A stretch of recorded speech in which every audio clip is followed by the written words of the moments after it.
মৎস্য ও প্রাণী সম্পদ উপদেষ্টা ফরিদা আক্তার বলেছেন, বাংলাদেশে সংখ্যালঘু বলে কোনো শব্দ থাকতে পারে না। বাংলাদেশে মুসলিম, হিন্দু, বৌদ্ধ, খ্রিস্টান পার্থক্য করা আমাদের কাজ নয়।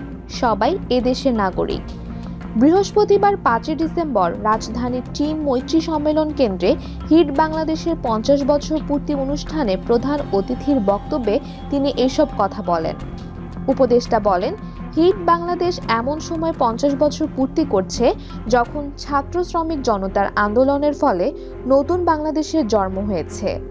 হিট বাংলাদেশ যে শিশুদেরকে শিক্ষা দিচ্ছে, আগামীতে এই শিক্ষার্থীরাই হিট বাংলাদেশকে শতবর্ষ বাঁচিয়ে রাখবে। তিনি বলেন, ইসলাম ধর্মে মানুষকে আশরাফুল মাকলুকাত, সৃষ্টির সেরা জীব ঘোষণা করেছে। এই মানুষরা একসময় মানুষের ক্ষতি করে আবার উপকারও করে থাকে। কাজেই আমরা যদি আশরাফুল মাকলুকাত হতে চাই, তাহলে সেবা করাই একমাত্র কাজ হতে পারে। ফরিদা আক্তার বলেন, 90 দশকের মাঝামাঝি সময়ে যখন হিট বাংলাদেশকে চিনতাম, তাদের অনেক মানবিক কাজের মধ্যে কুষ্ঠরোগীদের চিকিৎসা অন্যতম মানবিক কাজ হিসেবে পরিচিতি পেয়েছিল।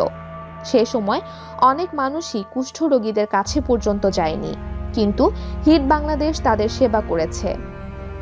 বেগম রোকেয়া নারী মুক্তির জন্য অনেক কিছু করেছেন উল্লেখ করে তিনি বলেন, আজকের হিট বাংলাদেশ সেই ধারাবাহিকতায় কাজ করে যাচ্ছে। দরিদ্রতা শুধু আর্থিক কারণে হয় না, আমাদের মানসিক শিক্ষা সহ অনেক কিছু এই জন্য দায়ী।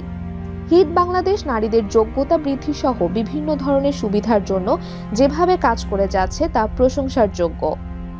রেভারেন্ড বাইরন পি বণিকের সভাপতিত্বে অনুষ্ঠানে আরও উপস্থিত ছিলেন মৎস্য ও প্রাণী সম্পদ মন্ত্রণালয়ের সিনিয়র সচিব এম.এ. আকমল হোসেন আজাদ, স্বাস্থ্যসেবা বিভাগের সচিব Mohammad Saidur Rahman, micro credit regulatory অথরিটির এক্সিকিউটিভ ভাইস চেয়ারম্যান অধ্যাপক ডক্টর মোহাম্মদ হেলাল উদ্দিন, পল্লী কর্মসহায়ক ফাউন্ডেশনের PKSF chairman Zakir Ahmed Khan, PKSF এর ভারপ্রাপ্ত ব্যবস্থাপনা পরিচালক Mohammad Fazlul Kader, archbishop Bejoy N D. Cruz, Patrick D'Rozario, হিট বাংলাদেশের নির্বাহী পরিচালক আনোয়ার হোসেন সহ হিট বাংলাদেশের প্রতিনিধিরা।